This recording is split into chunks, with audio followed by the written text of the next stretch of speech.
معالي امير قطر الجديد، ربنا يعني حفظك الله. واضح انك انتوا لما طلبتوا القرضاوي وامهلتوه يعني ان هو يسيب قطر، انا اقرا في هذا ان سعادتكم عايزين تمشوا في سياسه جديده.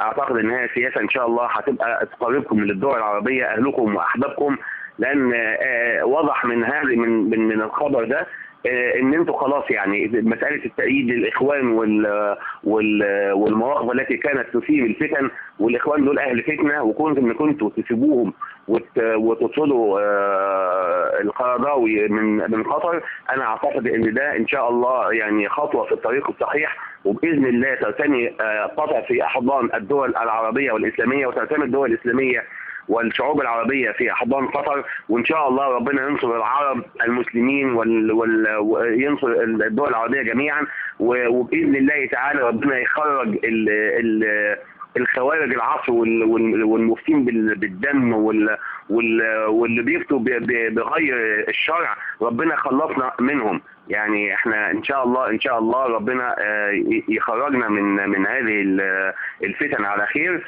وباذن الله تعالى ربنا يجعل خطواتك ويجعل قطر في عهدك تكون في عهد سعاده ورفعه باذن الله تعالى.